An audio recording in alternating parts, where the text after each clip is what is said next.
Un 23 de abril del año 2004 inicia esta aventura de conglomerado cultural. En realidad, desde la década del 90 había toda una activación por parte de jóvenes de la época, de los pedagógicos, las universidades e independientes. Pero más o menos entre el año 95 y el 2004 como que hay una especie de sequía, como que hay una especie de adormilamiento. Y bueno, pues los recitales se hacían pues una vez al año, dos veces al año, tres veces al año, cada vez que uno se acordaba. Yo ya había egresado de la Pedro Ruiz Gallo el año 94 y a pesar de haber hecho una vida literaria efervescente en la Pedro Ruiz Gallo, pues fuera de ello era difícil, como lo sigue siendo hasta ahora, porque no hay apoyo oficial, porque no hay entes que patrocinen, que auspicien, que impulsen, que hagan de mecenas a la cultura literaria. De eso hay que ser bastante claro y creo que hasta redundante decirlo, porque en realidad durante mucho tiempo la cultura literaria vive prácticamente paria, huérfana, y eso indudablemente pues juega un punto en contra, pero al mismo tiempo juega a favor de aquellos que amamos pasionalmente la literatura y obviamente eh, como que hay personas que tienen a veces efecto inverso, ¿no? Cuando hay adversidad uno trata de imponerse y trata de revertir eso. Y hay otros, obviamente, los más, que cuando hay adversidad se abaten y se acaba y muere todo. Sin embargo, esto no fue el caso de Conglomerado Cultural, ¿no? En realidad, Conglomerado Cultural empezó con 32 personas en las instalaciones de la hoy Dirección Desconcentrada de Cultura, anteriormente INC o Casa de la Cultura, como lo seguirá haciendo toda la vida. Y es ahí cuando surge el sueño de hacer una noche de cuento, una noche de poesía, hacer noche de cine, pero cambiando la tónica, porque anteriormente hasta la etapa de los 90 y aún hasta ahora todavía ciertos grupos pequeños siguen haciendo sus recitales donde ellos mismos se escuchan y se aplauden y se miran el ombligo, porque obviamente ha sido una costumbre muy clásica a veces del ego y la vanidad poética. Dejarse escuchar, pues si algunos quieren dejarse escuchar interminablemente toda la noche, ¿no? Como que son los únicos solistas. Entonces la tónica nuestra fue, bueno, hay que ponerle al creador un comentarista crítico que le ayude indudablemente a mirar su creación y algunos elementos pues vacíos que pueda haber. Y esto generó pues quizá algo nuevo porque antes no se había hecho. Claro, al inicio hubo reacciones, ¿no? No, ¿cómo me van a criticar mi poema, mi cuento, mi leyenda? ¿Cómo lo van a criticar? Pues nos habíamos mal acostumbrado a leer un cuento, un poema y a recibir aplausos, pero nadie sabía exactamente pues si ese aplauso era un aplauso por cortesía, un aplauso por diplomacia, como lo es, obviamente.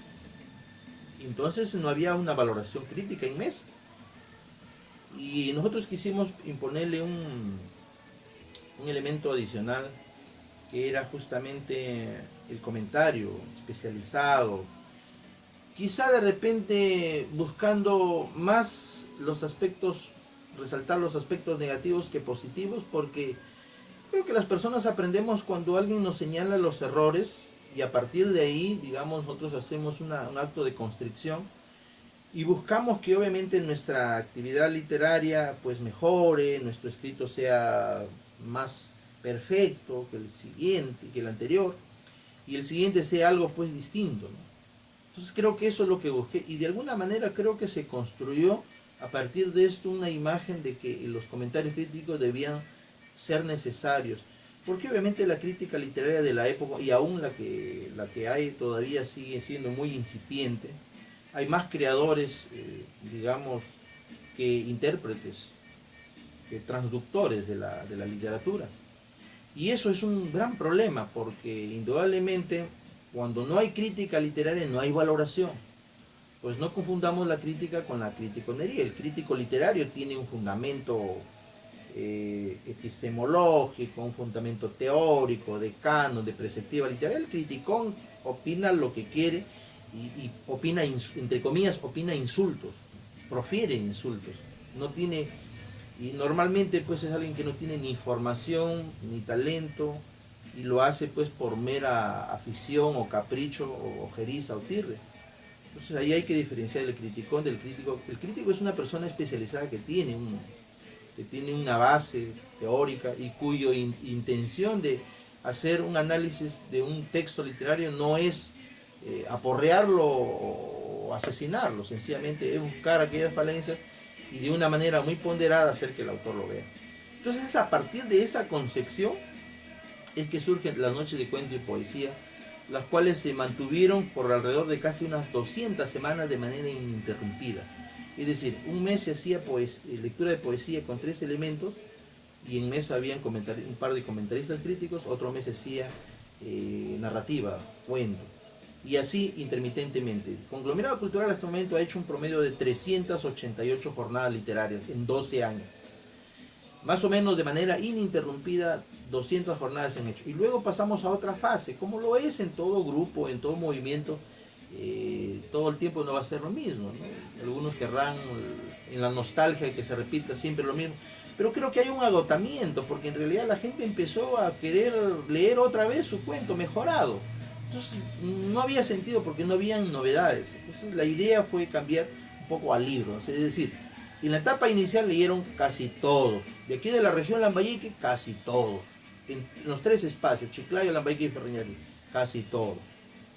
Aquel que no ha pasado por el espacio de Noche de Cuento y Poesía es porque no ha querido o nunca ha tenido nada de calidad y ha temido de que de repente le hagan un cuestionamiento crítico a su obra.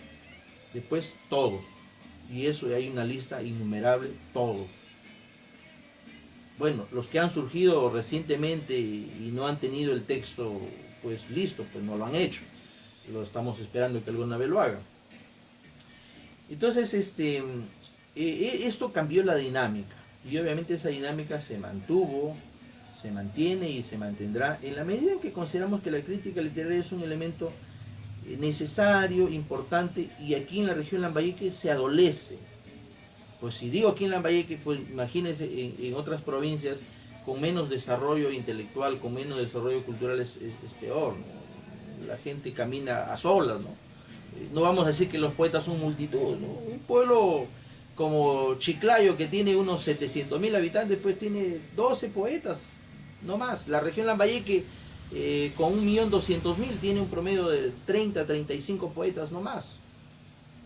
Me refiero a poetas que de alguna manera están debidamente acreditados como tales, ¿no? Que tengan obra publicada, no menos de 3 libros, ¿no? Un libro que sea su partida de nacimiento, otro que sea su partida de bautismo y la otra sea partida de confirmación, ¿no? O sea, 3 libros creo que es por lo menos tener una idea de que el autor sí tiene en serio su carrera literaria. Pues si yo tengo 30 novelas debajo del colchón de mi cama o debajo de una gaveta y nunca lo publico, nadie lo sabe, ¿cómo soy poeta? ¿Cómo soy narrador? ¿Cómo soy novelista?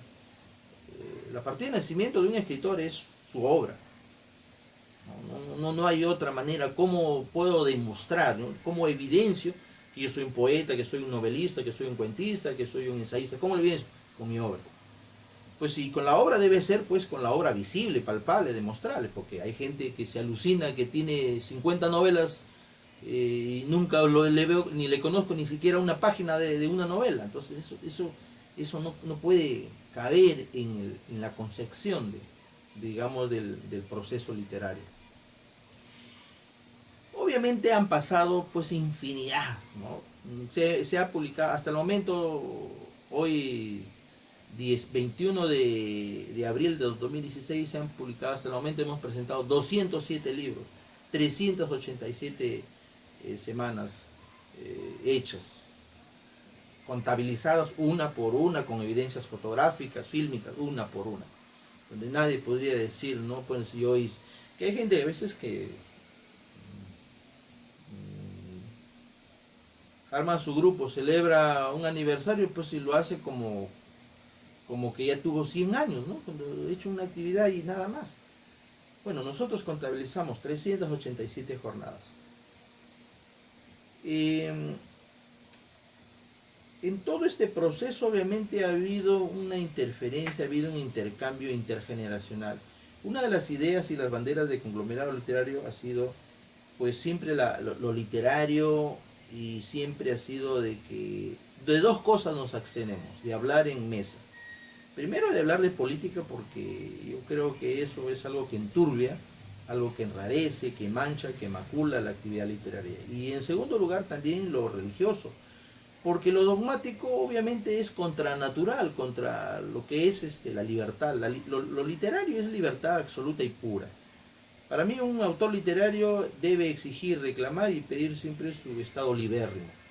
Es decir, no tener ninguna correspondencia, ninguna tributación a ninguna ideología, a ninguna filosofía, ni política ni religiosa.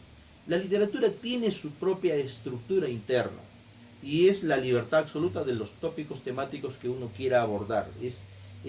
Si nosotros reclamamos este estamento literario, es para pedir libertad absoluta.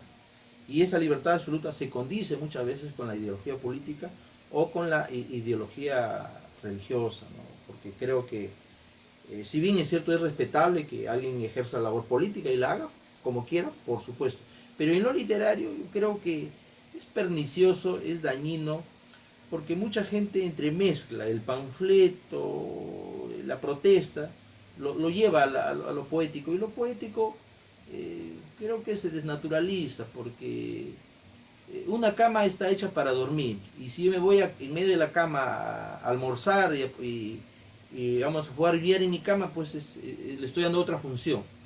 Entonces la literatura tiene una función, es el trabajo estético, ¿no? Embellecer la palabra, hacer una construcción, digamos, ficcional, mezclada de repente con imaginación, con fantasía, con experiencias propias, con experiencias de terceros, pero finalmente, y ahí también cabe todo el saber humano y científico, ¿no? O sea, que un escritor sea totalmente apolítico, imposible. Sí, pero otra cosa es la militancia, y la militancia es una cosa muy diferente, es la tributación ideológica hacia una determinada concepción de ver el mundo. Y lo literario tiene todas las concepciones, tiene todos los perfiles, todas las formas de existencia humana. Por lo tanto, si hay algo de político en lo literario, debe estar en la obra intrínsecamente, más no en la militancia, más no en la tributación, a veces vasallesca o a veces de tonto útil, que jugamos ciertos escritores, a veces hacemos el papel de tontos, de justificar y a veces levantar banderas políticas de las que finalmente nadie se acuerda de los escritores. Y eso no es de ahora, eso es la historia universal que siempre ha ocurrido. Y, bueno, pues todo este fenómeno literario obviamente ha tenido que tener impulsadores, gestores, promotores, que lo han venido pasando en cada etapa, ¿no? Por lo menos yo creo que ha habido tres periodos bastante marcados, ¿no? El periodo inicial, donde todo el mundo quiso meter su cuchara, todo el mundo quiso jalar agua por su molino, y finalmente digamos, cada quien quería llevar sus disquisiciones, y algo en la que yo rotundamente me opuse era un poco a no prostituir ni llevar la literatura a niveles de esa falsa y pseudo bohemia. La bohemia para mí es tomar un café, ponerme a conversar, de repente un trago corto y bueno, todo eso. Pero ya llevado pues, ¿no?, a la borrachera, a la beoadez, al que ya termine pues caído en el suelo, eso no es bohemia, ese es juerga, es borrachera pura. Y eso es lo que yo no he compartido, porque yo creo que no hay peor idiota que un borracho hablando, ¿no? Creo que ese es lo peor, y cualquier estupidez o cualquier actitud que uno pueda como ser humano tomar, lo hace borracho. Yo no creo de que para crear un poema tengo que estar borracho. Al contrario, bueno, en mi caso particularmente, las pocas y contadas veces con los dedos de una mano que he estado ebrio por cuestiones familiares o cuestiones a veces sociales,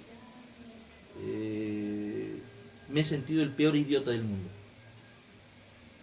Las pocas veces que he estado. Creo que en mi vida, una vez me celebraron un cumpleaños en la universidad de mis compañeros, creo que fue la primera vez, y cuando ingresé a la universidad, la segunda vez, y después nunca más me he vuelto a sentir ebrio. 2 veces en mi vida recuerdo conscientemente haber estado ebrio. Cuando ingresé a la Universidad Pedro Ruiz Gallo, el año 1988, mis tíos me dieron una tinaja de chicha y me emborraché.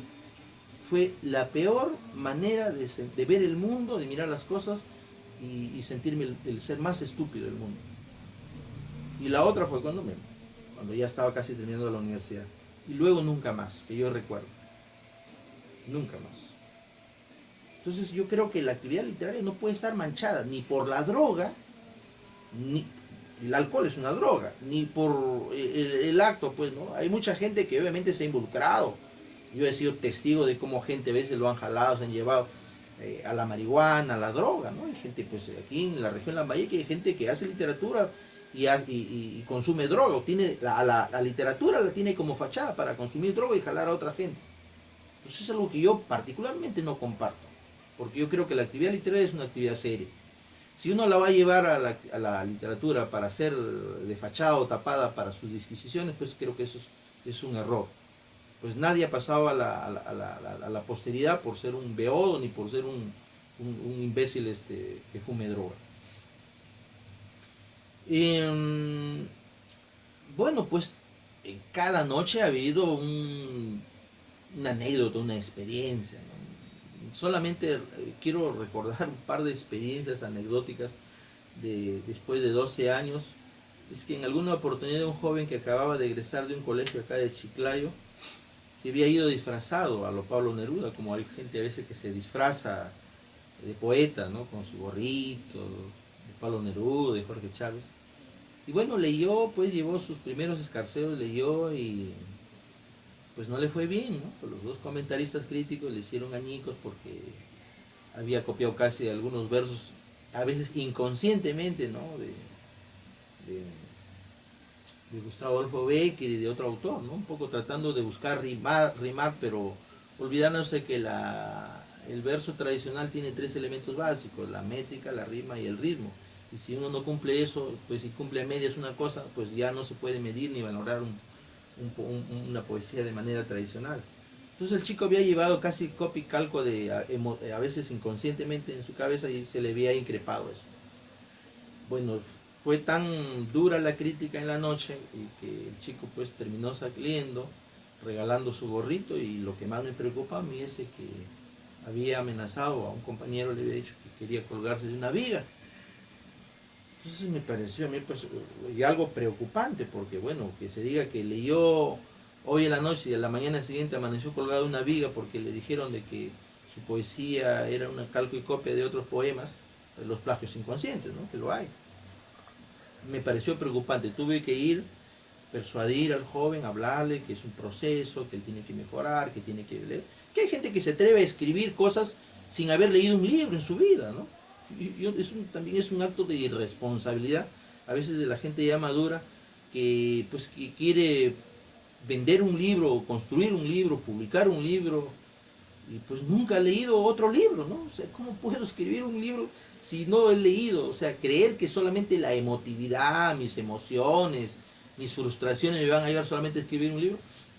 Una construcción literaria es un proceso que demanda no solamente un esfuerzo intelectual, un esfuerzo emocional, sino también demanda un esfuerzo lector, ¿no? O sea, yo no creo de que un escritor se construya a sí mismo leyéndose a sí mismo y no leyendo otra cosa de los demás. Creo que ese es un absurdo y un descabello total, ¿no? O sea, el escritor tiene que leer. Si yo no leo, pues es imposible que aumente mi bagaje lexical, es imposible que yo pueda construir una obra diferenciada, una forma mejorada, si es que no leo. Y a veces los escritores tenemos el prurito adánico de creer que con nosotros empieza todo, de sentirnos indispensables, que lo que uno escribe pues es el non plus ultra y que no hay nada más allá después de eso. La literatura pues ya tiene más de 2000 años de antigüedad, desde los sumerios que escribían ya en tablilla, ya empezaban a veces a hacer algunas construcciones, digamos, literarias en miniatura, y luego se fue desarrollando y evolucionando. Y hemos pasado casi 2000 años de historia pues literaria, y obviamente pues nadie va a creer que todo lo ha inventado, ¿no? Hay muchas cosas que están repetidas, que están maquilladas, que están desdibujadas, dicho de otra manera, y en el fondo, en esencia, ya eso ya se ha hecho y ya se ha dicho. Cuando no se lee, obviamente, pues estamos ignorantes de todo eso. Una de las ideas de conglomerado cultural también fue articularse con el sistema escolar. Creo que aquí hay una particularidad muy importante. Muchas veces nos estamos quejando de que no tenemos lectores, que los escritores no venden sus obras, porque justamente hay una desvinculación enorme entre el sistema escolar, que es el sistema donde obviamente están los jóvenes lectores, a veces por obligación, no por convicción ni hábito, obligación, porque hay un plan lector de 12 libros al año, y hay una programación de literatura universal, literatura latinoamericana, hispanoamericana, española, peruana y regional. Lamentablemente todavía no se ha logrado eso, está en pañales. Estamos a veces enfrascados, atomizados en pequeños grupúsculos donde estamos leyéndonos y tirándonos bombo entre sí, y nos olvidamos de un fenómeno importante que es el lector. No hay escritor sin lector. Si yo no tengo un mercado lector, ¿cómo escribo? ¿Cómo escribo un libro ahora? Ya pongo mis capital semilla para publicar un libro. Ahora, ¿cómo saco para recuperar eso? ¿Dónde está mi mercado? El mercado está en los estudiantes. Mire, irme a vender al mercado donde se vende camotes, papa, yuca, ceviche, cabrito, espesado, las comidas de aquí de la región. Es imposible que un ama de casa, un señor que esté en la esquina vendiendo, digamos, sus remedios, sus chucherías, me compre un libro. Es imposible. A no ser pues que me arrodille y me haga que estoy muerto de hambre y que necesito vender el libro para poder vivir. Pero por convicción propia no hay lectores. Entonces, ¿dónde están los lectores? Los lectores están en las escuelas, en los colegios. Porque ahí obviamente hay un proceso de coerción académica, pedagógica, donde el docente recomienda, exige y obliga que se compre y se lea tal libro. Y se haga luego un reporte de lectura. Entonces los lectores están ahí. Y yo me pregunto, ¿qué esfuerzo hemos hecho los escritores lambayecanos por acercarnos a este espacio? ¿Qué esfuerzo? Mínimo. Tocamos la puerta cada vez que tenemos el libro y a veces ni abren la puerta. Y a veces hasta de mala gana, o a veces dice, ¿sabe qué? Está en el proyecto educativo regional, está en el plan lector, no está, bueno, no pueden. Y eso funciona así. Lamentablemente ningún libro que esté dentro de una escuela o un colegio se lee mientras no tenga el refrendo del director o del profesor del curso o esté dentro del plan lector. Entonces, ¿cómo vendo un libro? ¿Qué me hago con mis 1000 libros que he publicado? Y que la noche de presentación solamente vendí entre 10 y 15 libros, no más. Y que me lo compró pues mi hermano, mi prima, mi tío, mi compadre, mi compañero de colegio. Pero los lectores, nada. Si la noche de presentación vendes 10, 15, 20 libros y tienes 1000 libros que has editado y que has sacado, que has retirado esa tarde de la imprenta, ¿qué haces con los 980 libros? ¿Qué haces? ¿En qué momento recuperas todo ese capital invertido? ¿En cuántos años? ¿A dónde lo vendes? ¿Con quién vas a contar? Ahí viene la gran preocupación. Y esa es una de las banderas también que Conglomerado Cultural en los últimos tiempos ha buscado articular, ingresar al sistema escolar a través de las propuestas. Bueno, recientemente se hizo una propuesta el año pasado, para ser más exacto, a la Universidad Pedro Luis Gallo de 10 autores, que levantó una polvareda enorme entre la mayoría que se quedó y que no entró. Obviamente, aquí sí hay que ser muy precisos y categóricos. Pero es imposible que en un prospecto de admisión, o en una propuesta, pues si uno propone 20, 30 autores, es imposible que entren todos, pues. Y hay gente que inmerecidamente quiere estar en una propuesta cuando no tiene el mérito literario, cuando no tiene la pertinencia pedagógica. Hay muchos buenos autores que escriben muy bien para sí y para un grupo selecto de poetas o escritor o intelectual. Pero hay que entender que un texto que esté en el ámbito escolar tiene que tener un eje central importantísimo que está por encima de lo demás, que es la pertinencia pedagógica. Que ese texto tenga la capacidad de contribuir en la formación de valores, en la formación, digamos, lingüística y estética de los estudiantes. Porque los estudiantes no están en la escuela para ser escritores. La opción de escritor es una cosa muy personalista. El docente de lengua y literatura o de comunicación en las escuelas y colegios no está ahí para construir o formar para que sean poetas o porque sean novelistas o sean cuentistas. No está ahí para eso. Está para que de manera general haga que se produzcan los 3 elementos básicos. Que aprenda a leer, que aprenda a escribir y que aprenda a comprender los textos. Ese es el núcleo central de la función de un docente en el aula. No para ser poeta, ni para ser novelista, ni para ser cuentista, ni ser ensayistas. Por lo tanto, si uno escribe bajo esa premisa, pues difícilmente va a poder ser pertinente para el ámbito escolar. Entonces aquí hay que entender de que no todos los escritores van a estar. Pues hay gente pues que ha querido hacer arder Troya. Hay gente que está en otra propuesta de otra región y quiere estar acá a doble cachete. O sea, eso me parece la peor sinvergüencería que puede haber. Y hay gente que ha empezado a escribir recién hace un año atrás, a publicar un año acá, y ya quiere estar en un prospecto. Por Dios, ¿qué es eso?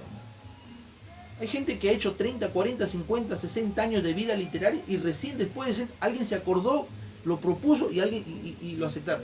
Esperaron 50 años y hay gente que ha empezado a escribir hace 3, 4, 5 años. Digo escribir cuando publica, porque puede haber empezado a escribir a los 8 años, pero haber publicado a los 50. Cuando un escritor escribe a los 8 años su libro y publica a los 50, para mí el punto de nacimiento, el punto de partida de ese escritor es a los 50 años. No a los 8 años. Porque a los 8 años nadie más que su familia, de repente, más que él mismo conoció su obra, nadie más. Por lo tanto, la edad de nacimiento de un lector es a partir de la publicación y enajenación y divulgación de su primer libro. No la edad en que empezó a escribir a los 8, 12, 14, 15 años. O de repente algunos a veces ya en el grado extremo de la exageración, que empezó a escribir a los 2 años. A los 2 años un ser humano empieza recién a hablar y ni siquiera puedes hablar conscientemente, ¿no? Instintivamente. Entonces creo que también este fenómeno de buscar la articulación con el sistema escolar me parece algo necesariamente. Las ferias, los conversatorios, los recitales, los coloquios, los encuentros, las visitas de los escritores con los lectores, me parece que son las estrategias más pertinentes para poder lograr acercar y articular y generar ese base comunicante de la escuela con los escritores. De lo contrario, seguiremos, pasará otra década, otra centuria, y seguiremos siempre siendo los escritores marginales, marginados por nuestras propias actitudes. Otro elemento en que sí hay que tener en cuenta es que cualquier intento de nuclear, de hacer una integración, de hacer un colectivo total, es imposible. La actitud de los poetas siempre es una actitud bastante rara, bastante incomprensible, y hasta cierto punto creo que es patológicamente que los escritores siempre adopten esas actitudes individualistas, egoístas, y eso es lo que los lleva a veces a su propia automarginalidad. No conozco aquí en la región Lambayeque un escritor que viva la literatura, como tampoco conozco un escritor que haya muerto pues dejando propiedades ingentes, inmensas. Generalmente los escritores son esas aves raras, solitarias, egoístas, individualistas, que terminan siendo marginalmente objeto del destino y el sino fatal. Terminan solos, abandonados, necrofílicamente reconocidos después de muerto, cuando ya no pueden oler las flores, ni percibir los cirios que se le prenden, ni ver la estatua que se les puso en un parque, ni sentir que pasan por una calle que lleva su nombre.